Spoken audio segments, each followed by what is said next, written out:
Geronimo by Shepherd, and I almost nearly missed my cue. It's been another one of them days. It's going to be another one of them shows. You're listening to Insanity Radio 103.2 FM. I am White Shadow. It is Sunday the 1st of March, and for some reason I still very nearly keep saying May, and it's not May yet. We're not that close to Christmas, but we might be close to slightly new evolutions. There's been a slight addition to the show. I had topics planned out, what I wanted to talk about, and then this morning when I was trying to crawl out of bed and remember how to string a coherent sentence together, which I still haven't mastered the art of doing yet, I spotted a couple of new stories, and I really thought I had to look into them a little bit and run with it a little bit, because Luxembourg have just become the first country in the world to abolish rail, bus and tram fares nationwide. The transport minister who brought in the free mobility scheme has two key advantages. Luxembourg is very quite small. It's about the size of Oxfordshire, and they're pretty wealthy there.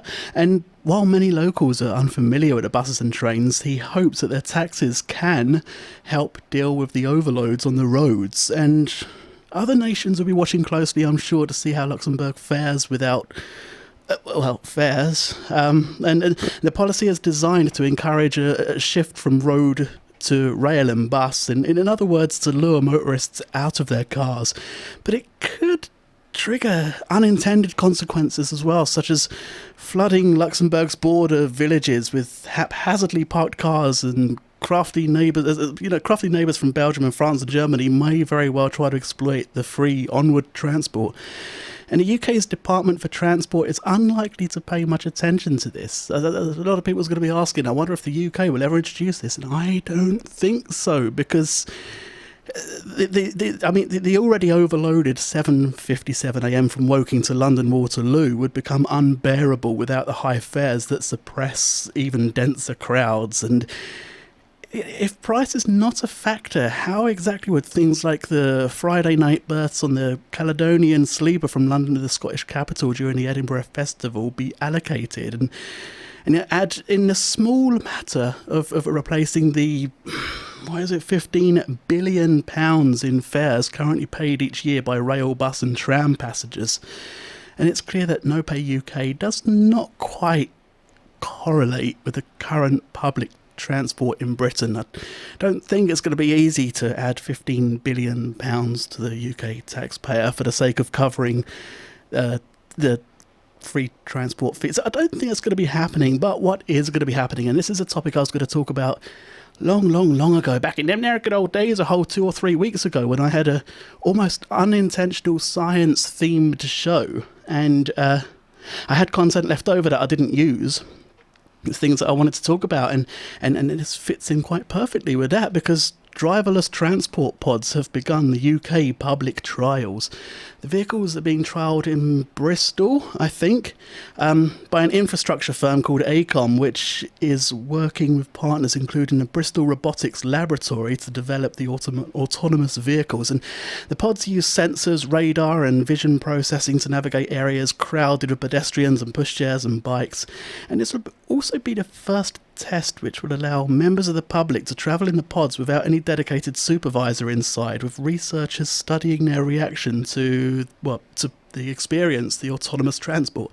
And it's hoped that the pods can be used in cities across the UK to move people to venues hailed by the public using an app, because everything is an app these days. I'm pretty sure we could make an entire show here at Insanity just called There's an App for That. And I want to do that, and there's probably an app to do that for me. But it's the project is called Capri, and it's made up of 17 businesses and academic institutions, including the University of the West of England, Bristol University and Heathrow Airport. The Capri Consortium was awarded £35 million by the Centre for Connected and Autonomous Vehicles, also known as CAVS or CAVS. The government department was set up to support early market for cabs, and trials on the open public roads are going to be taking place on and off throughout this year, and it could be very, very interesting. I've been hearing a lot of conflicting things. Some people saying it's going to be the most wonderful thing ever, and other people saying it's going to be one of the most dangerous things ever, because artificial intelligence just isn't good enough to to react to all kinds of unexpected things. I mean, yeah, it's just the roads. You need to be alert all the time, and if there's something that happens that confuses the system, it could get messy. Could get messy, or could it? Could artificial intelligence turn out to be even better drivers than the general human race?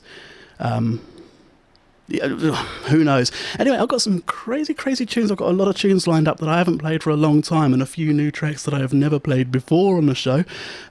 Surprisingly, I've got some interesting topics lined up too. Stick around to Insanity Radio 103.2 FM. Whoop whoop.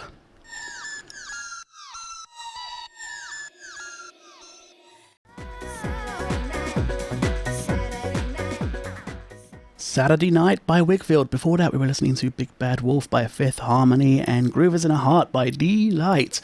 Some of my favourites for long back in them there good old days. Long time ago. I think it was 90s, mid-90s, sort of 95, 97-ish. Over 20 years ago. It still feels like yesterday to me. I'm pretty sure if I didn't have any concept of time, I definitely would have said it was only about 7 or 8 years ago. You're listening to Insanity Radio 103.2 FM. I am White Shadow, and I'm still trying to get these cameras working. I'm not quite sure exactly what's going on, but the cameras are not live at the moment, and I'm working on that one. It could be an interesting YouTube show. Trying to upload a show to a video streaming thing without a video. Could be fun, entertaining. Leave it with me. I'll come up with something. If you're watching this on YouTube right now, as in later today, when I've uploaded it, from now, later. That got confusing. I'm curious as to what you're watching that I chose to upload as a video, as opposed to the video that's not a video because the video cameras aren't doing the video bit.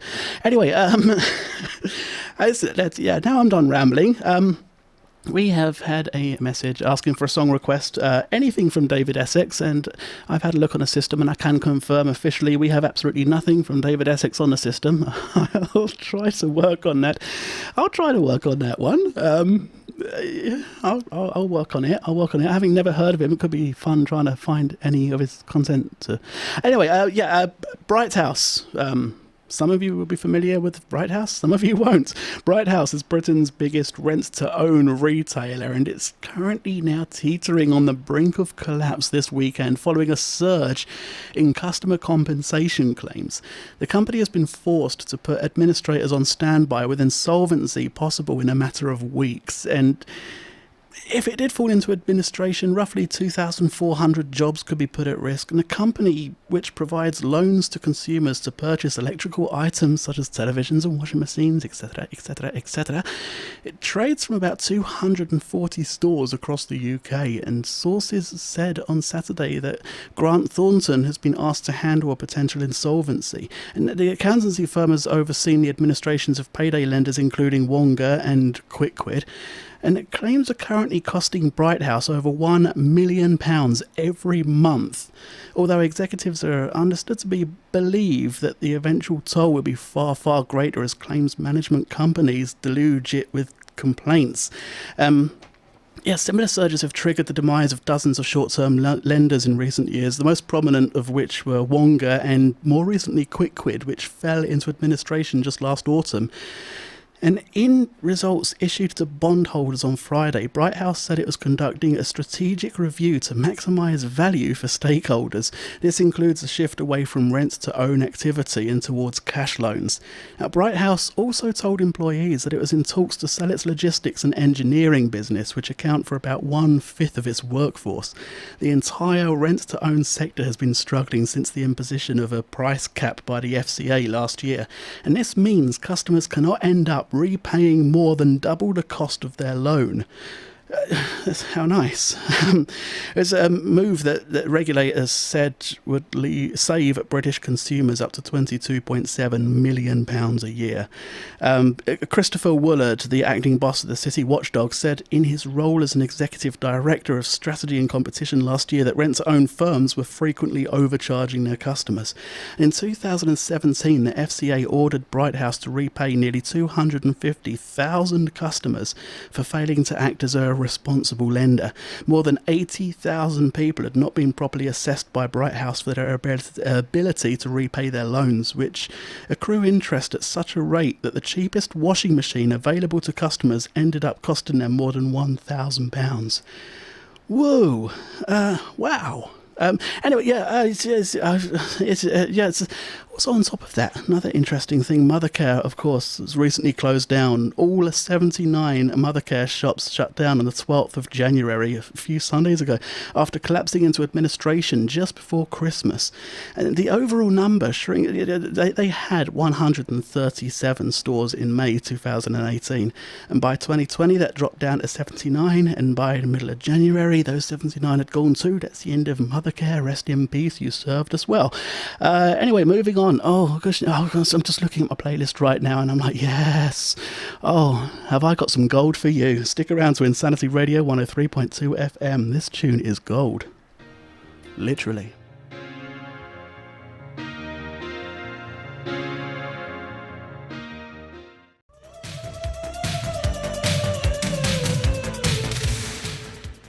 Holding Out for a Hero by Bonnie Tyler. Before that, I've only just realised, literally only just this very second realised I played 2 Bonnie Tyler tracks in a row.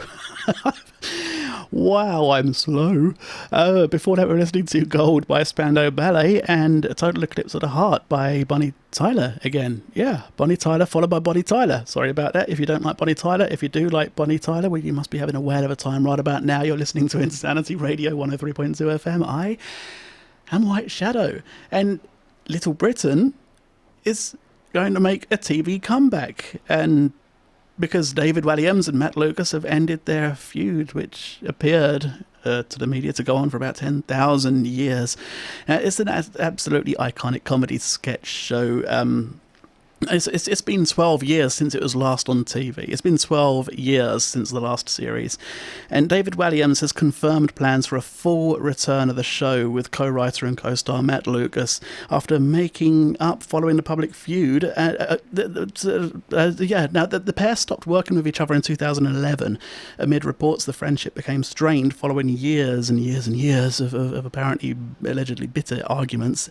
However, it seems things have made a turn for the better as the duo reunited last year to trial an initial comeback on a one-off Radio 4 episode around the topic of Brexit in October. And speaking about the return of the show, creator Walliams admitted he doesn't have a set time yet and it may take some time, but apparently he was quite taken back by the overwhelming reaction from fans.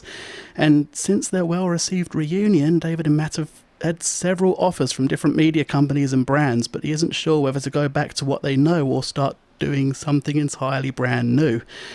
And although the show is adored by many of its original audiences, the scenarios and what's the word I'm looking for? Controversial. That's the word. Controversial characters which are portrayed would not be well received with viewers in this day and age. And this is something that luckily David Walliams is very, very aware of, because for those of you who haven't watched it, where have you been?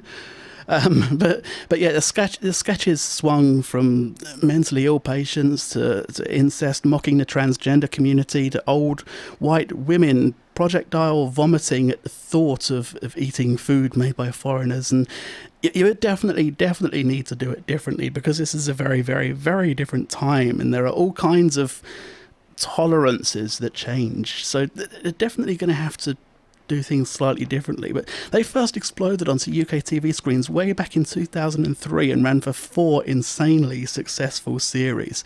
The last season ended in 2008, but there have also been a handful of specials, with the last one being a TV comic relief sketch in 2016. And prior to the October radio special, they hadn't worked together since 2010 comedy Come Fly With Me, which was another... I absolutely loved Come Fly With Me. I'm not sure why I absolutely loved Come Fly With Me, but I absolutely loved Come Fly With Me. Wow. Talk about... okay, that's a revelation. Okay, yeah. Anyway, On the topic of TV, while I'm here, Netflix have got another very busy month lined up this month. There's going to be a whole list of new films being added, and I've collected a list of some of the best. One of which, which is available from today on Netflix here in the UK, is Crocodile Dundee. Now, I haven't seen anything saying the second one's going to be there, but Crocodile Dundee, the original, is officially available on Netflix from today in the UK. Whoop whoop. Also, How to Be a Latin Lover, Made in Dagenham, My Neighbours, The Yamadas, Nausicaa of the Valley of the Wind, Oasis, Supersonic, Princess Mononoke, She's Out of My League, Spirited Away, The Cat Returns, The Tale of the Princess Kaguya. From the 3rd of March, Freshman Year is going up, on the 4th of March, Apollo 11, Blockbusters and Spencer Confidential going into Netflix on the 6th of March. We've got Straight Outta Compton on the 11th, A Quiet Place and Lost Girls on the 13th. It, Chapter 1, and a lot of you is going to be familiar with it, 16th of March. On the 17th of March, we've got The Post, and then Altered Carbon, re-sleeved on the 19th. We have Ultras on the 20th. A Life of Speed, the Juan Manuel, there we go, words is easy on a Sunday afternoon. The Fangio story, yes, Crip Camp, Disability Revolution, and The Occupant, all coming on the 25th of March. Uncorked on the 27th, and I, Tonya on the 30th, and that's not even half of the films they have being added to Netflix this month. That's not even half of them. That's a lot of new films. There's also just as many, if not more, new series, old series, returning series, and documentaries, and just check it out. If you're not with Netflix, get with Netflix, because I love Netflix. Netflix is Netflix. Yeah, I believe it or not, I'm not getting paid to say that. I think I'm doing this wrong. I guess this is life.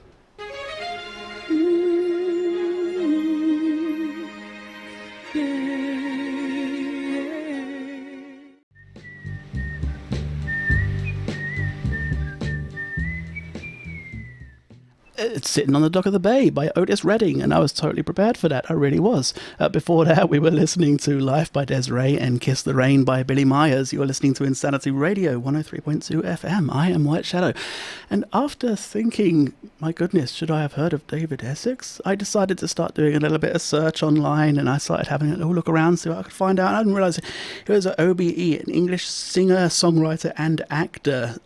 He has attained 19 top 40 singles in the UK and 16 top 40 albums. That's a lot of big numbers. He had most success with his 1973 single Rock On, which I don't even remember ever hearing before. And I'm surprised this was only 50 years ago. I guess I'll have to do some more research on that. Speaking of research, 50 years ago, there's been a lot of things happening in the world of music. On the 1st of March, dating way back to 1958, Buddy Holly played for the first of 25 dates on his only UK tour at the Elephant and Castle in London. Also on the bill was Gary Miller, the Tanner Sisters, Des O'Connor, the Montanas, Ronnie Keane and his orchestra. And the 1st of March 1961, Elvis Presley signed a 5-year movie deal with his producer Hal Wallace. And during his career, Elvis made 31 feature films and 2 documentary feature films. That is a lot of films. The 1st of March 1973, Pink Floyd released their 8th studio album, The Dark Side of the Moon, in the US. Now, Pink Floyd, it stayed in the US charts for 741 weeks from 1973 to 1988, longer than any other album in history. And after moving to the Billboard Top Pop Catalog chart, the album notched up a 759 weeks. An estimated 45 million copies sold, and it's Pink Floyd's most commercially successful album and one of the best-selling albums worldwide. In 1994, on the 1st of March, Nirvana played their final ever concert when they appeared at the Terminal 1 in Munich, Germany, and the 3,000 capacity venue was a small airport hangar. The power went off during the show, so they played an impromptu acoustic set, including a version of the Cars' My Best Friend's Girl. 1995. See, that's the benefit of using live instruments. If modern technology goes wrong, you can go back to real music. Impressive. Great idea. Let's do that. 1995 and the 1st of March, the words and things. Bruce Springsteen's Streets of Philadelphia won 3 Grammys for Song of the Year, the Best Male Vocal Performance and the Best Rock Song. And the track was featured in the film Philadelphia back in 1993, which was an early mainstream film dealing with HIV and AIDS, which starred Tom Hanks and Denzel Washington. 2004, on the 1st of March, Michael Jackson unveiled a new website, mjjsource.com, and the site featured celebration of his music career plus news on his criminal trial as it was going on, including short biographies of his attorneys and a calendar listing the upcoming court dates. I actually don't know if it's still there. I don't know if it still exists. I'm going to have to take a peek now. 2009, on the 1st of March, Kelly Clarkson went to the number 1 on the UK singles chart with My Life Would Suck Without You. US singer Clarkson won American Idol in 2000 and became the only American Idol contestant to have topped the UK charts. Interesting. Also, we had a few birthdays on the 1st of March back in time. Birthdays on this day today, celebrating birthdays, would be in 1904 would be an American big band musician, arranger, composer, and band leader Glenn Miller. 1927 was Harry Belafonte, a US singer. 1944, birthday of English singer and actor Roger Daltrey. 1958, Nick Kershaw, the English singer, songwriter, and producer. 1973 was born on this day was Ryan Peake, the guitarist from Nickelback. And and Justin Bieber. Anyway, moving on. I'm going to throw on a few more tunes. Stick around to Insanity Radio 103.2 FM. Yes, smooth. Oh, actually, wait, before I go, we've got some real chill out tunes. These are all songs I have played on the show in the past, probably many times, and I know I definitely played them in early hours of the morning during my 24-hour radio show back in 2000. I think it was 2017, or was it 2018? I don't know, I've slept since then. But anyway, I made the drastic mistake of playing these chill-out tracks early hours of the morning, and, you know, just after about 16, 17 hours of streaming and then playing relaxing music, and it's just a big no-no. So I quickly switched the other way to some more sort of, I think, The Darkness, I Believe in a Thing Called Love, and a few other hype tracks. But anyway, that's enough rambling. Few tunes lined up for you. Stick around to Insanity Radio 103.2 FM. Chill out.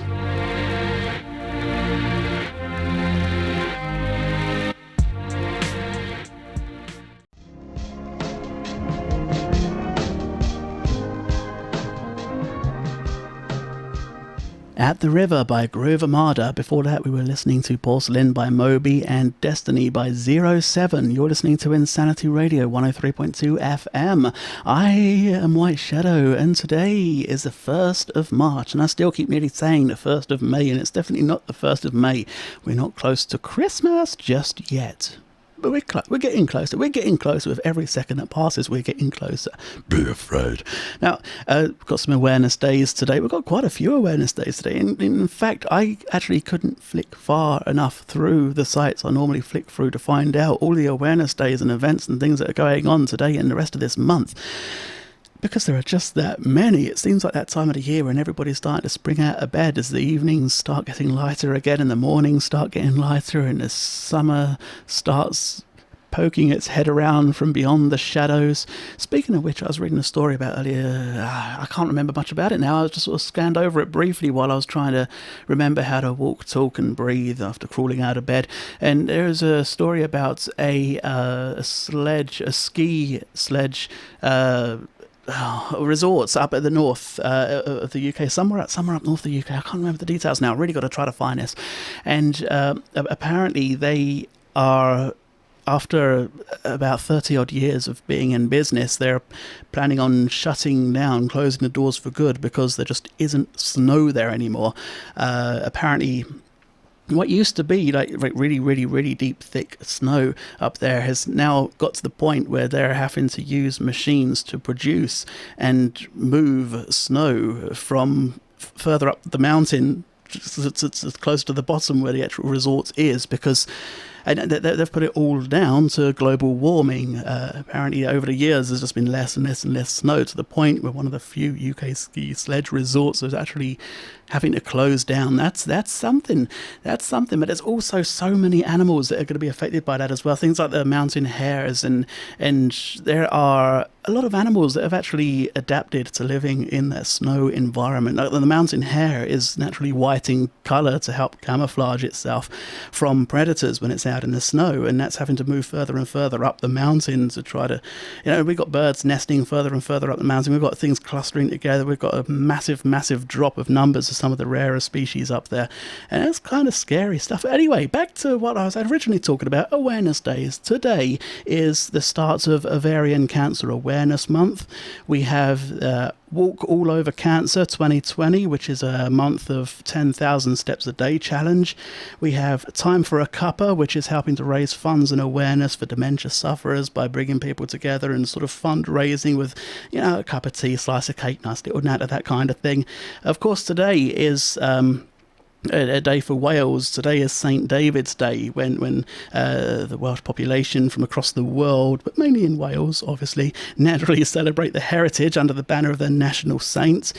Marie Curie's Great Daffodil Appeal has been raising awareness and funds since 1986, and every single March, millions of people across the UK show their support for their work simply by giving a donation or and wearing a daffodil pin to raise awareness and that kind of thing. And throughout the whole of March, it's also going to be National Bed Month. Doesn't that sound just perfect? Time for a lie-in before learning about the importance of a good night's sleep. It's organised by the Sleep Council, which sounds like a council I really want to get on board with. And the month aims to remind us all of why a sound, good sleep is good for our health. And there are so many health benefits to getting sleep, and but not too much sleep, because too much sleep can also cause health issues. We have to get the balance just right, which means a nice cozy mattress. Anyway, among many other things. And this is also a detox, one of the only detoxes that could affect pretty much everyone in the UK. Quite significantly, and beyond the UK for that matter. The act of giving up chocolate seems punishing for pretty much everybody as far as I'm concerned, but the British Heart Foundation has combined charity with the health benefits of such an act with its Detox initiative. Detox is their nationwide challenge to give up chocolate for the whole of March, which means anything with cocoa in it is off limits for 31 days. Anything with cocoa. And no, sorry, I'm not in. I'm definitely not in on that one. I like my chocolate way too much.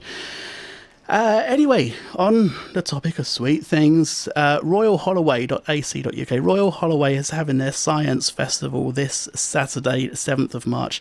It's a hugely popular annual science open day. It's been around for over 25 years, celebrating science and attracting larger audiences every single year. They have a distinguished history of internationally excellent research in areas from particle physics and dark matter in space to cybersecurity and the decline of bees and the communities that live in the Amazon rainforest. And the Science Festival is it's an open day for everybody. It invites you to be inspired by the wonder of science and experience some of the world-changing research they do here firsthand. And on this Science Festival, you can expect that there's so many things going on. It's a program that's running from 10 a.m. till 4 p.m. with constant activities going on in all areas of the campus for people of all ages to get involved with, including biological sciences, where they sort of experiment and show you things and presentations on DNA extraction and edible microbes, among many other things. Computer science with the Rubik's Cube solving robot, again, among other things. There's electronic engineering with the Oculus Quest virtual reality headset, 3D printers and laser cutters, and from what I was reading from the original program, You can sort of design, create your own little token to be 3D printed, laser cut, to take home with you. And mathematics with a harmonograph, which makes fantastic drawings using the power of harmonic motion. Physics topic with cryogenetic demonstrations. Psychology with visual illusions and that kind of thing. There's going to be a planetarium show. But the most interesting part of it for me is probably going to be the voice of the 3,000-year-old Egyptian Nesiamun, I believe the name is. Nesiamun? Anyway, yeah, recently a synthesized vowel from an Egyptian mummy, Nesiamun, was created and replayed worldwide by media agencies. And this talk on the day of the Science Festival is going to be by the lead author of the study, and will explore human voice production and how it was modelled using the vocal tract organ. It's going to be presented by Professor David M. Howard, and it sounds absolutely fascinating. Again, free entry, no tickets, no pre-booking, nothing like that. Just turn up. There's a programme and more information on the website royalholloway.ac.uk/science-festival. Check it out, Saturday 7th of March 2020 from 10 a.m. till 4 p.m. It's going to be awesome. Anyway, I've got a few more tunes lined up, and my gosh, have I got a few tunes lined up.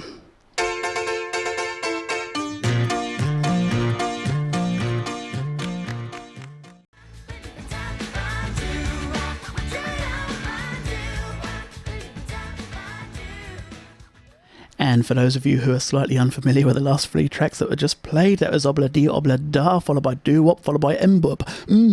I literally just tried to find every song that sounded kind of jargony gibberish to me. Obla Di Obla Da by the Beatles, Doo Wop by Lauryn Hill, and Mbop by Hanson. So yeah, and now you can officially say you listen to Obla Di Obla Da, Doo Wop, Mbop. You're listening to Insanity Radio 103.2 FM. I am White Shadow, and I've got to admit, I've got a message. I got a message into the studio.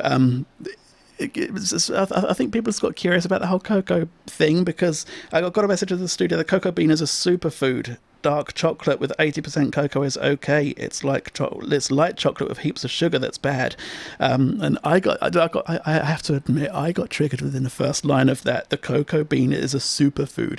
I think the word superfood has been overused beyond that of having any meaning anymore in any way, shape or form. And everybody these days is on the lookout for the latest trend and the most recent superfood. And cocoa does have some benefits to it, especially if it's cooked right. Unfortunately, for the sake of trying to keep that chocolatey taste that cocoa can produce, it cannot be roasted over a certain temperature, which means, you know, the more flavour it has, the more chance it has of, you know, arriving at the manufacturers with things like salmonella and E. coli and stuff like that. There's a lot of things that can be left inside a cocoa bean if it's not roasted to the point where it doesn't taste of chocolate anymore. But beyond that, cocoa beans also have quite a few side effects for people. For starters, it contains caffeine, and eating too much of, you know, caffeine-related things, rapid heartbeat, restlessness, difficulty sleeping, among other things.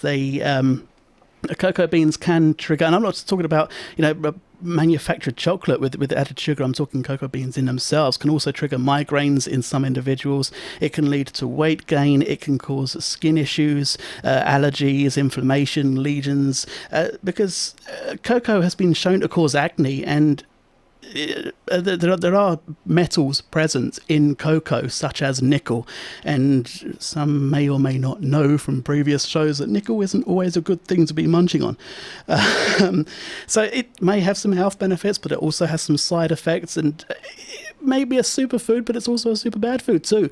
There are so many different sides to sort of look into and that kind of thing, and to call it a superfood, I really don't know if I want to call cocoa bean a superfood. I don't know. It tastes good enough. It tastes super, but I just anyway. moving on. I think I've got a topic for a no show now. I think I've found a topic for the no show. The topic of superfoods. I'm going to have to do some research and see if I can come up with some things, because the word superfood just means nothing to me anymore. It really doesn't. Especially with some of the marketing techniques that people use when you look in the stores and it says, you know, you're looking at the packaging and it just sounds like a miracle food that could change the universe, and 10 minutes later somebody's coming along and saying, well, actually this is wrong and that's not exactly correct, and it's just a minefield. I really don't like the word superfood because I don't. Anyway, moving on. Yes, today. Wow, it's the first time, I think that's the first time I've ever had a 3-minute rant, completely 100% ad lib about something to do with chocolate. Anyway, yes, today is the 1st of March. 2020. It's Sunday afternoon, which means there are 305 days left until the end of the year and 299 days left until Christmas. And on this day in 1628, writs were issued in February by Charles I of England, mandating that every county in England, not just the seaport towns, should pay ship tax by that day onwards. In 1872, on this day, Yellowstone became the world's first national park. In 1890, on this day, the first US edition of Sherlock Holmes' first story, A Study in Scarlet, was published by Arthur Conan Doyle. In 1928, on this day, Paul Whiteman and his orchestra recorded Old Man River for Victor Records, featuring Bing Crosby. 1937, on this day, the first permanent automobile license plates were issued. In 1941, on this day, Captain America was created by cartoonists Joe Simon and Jack Kirby. It was first published in Timely Comics, and its premiere issue was released on December the 20th, 1940. 1941, on this day, the first US commercial FM radio station went on the air in Nashville in Tennessee, very first ever US commercial FM radio station. In 1946, the British government nationalised and took control of the Bank of England after 252 years. 1968, on this day, Andrew Lloyd Webber and Tim Rice's musical Joseph and the Amazing Technicolor Dreamcoat was first performed as a 15-minute pop-up cantata at the Coley Court School in London. And in 1978, on this day, Charlie Chaplin's coffin and remains were stolen from a Swiss cemetery in an extortion plot that I couldn't find out much more about. And I was really intrigued and I was really curious and I really want to find out more. But before I do, I'm going to go learn how to breathe again. I've got a few more tunes lined up. This is a little more sort of a traditional White Shadow kind of stuff coming up right now. So stick around to Insanity Radio 103.2 FM. Yes, sirree.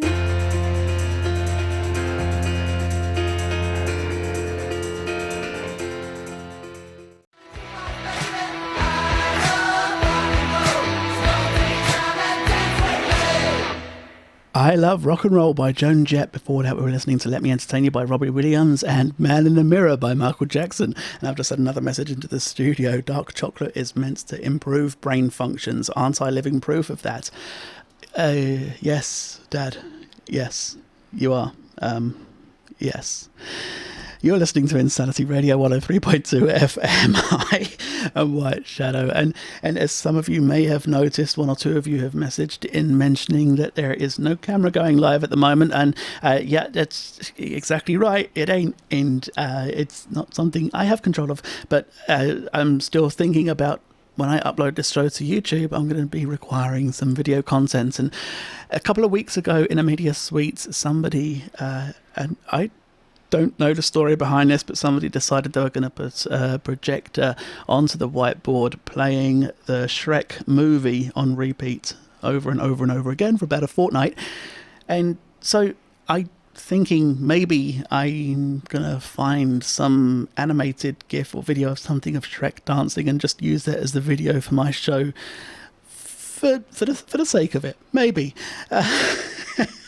Anyway, we'll see. I'll come up with something. I always do. I don't always do, but I always do because I said I always do. Anyway, yeah, so earlier in the show I was talking about Bright House being on the verge of falling into administration and shutting down, as well as the fact that Mother Care shut down earlier in the year, around the 12th of January. And over the past 20 years, we have lost other stores such as Tandy and the Gadget Shop and Dixon's and Woolworths and MFI and Zavvi and Focus and Jane Morgan and Comet and JGB Sports and Barrett's and Blockbuster and Phones for You and BHS and Staples and Maplin and Pound World, just to name a few. And this, even I, among many other people, I have had links on this show where I've talked about the high street collapsing and falling to pieces and everything's shutting down and there's no town left kind of thing. But I'm just sitting there a little while back and I was thinking, is that really the case? Because it's something that we're always complaining about. A lot of us are complaining about is that years and years and years ago, you'd be able to go into the nearest shopping centre and you could buy anything you need. You could buy all the essentials you need and have a fun look around some of the stores, some of the other things. You could buy electronics, you could go do hair, you could just buy anything you needed from the town. And I was thinking, has that actually changed? Can you go into a town and not buy everything you wanted to buy now?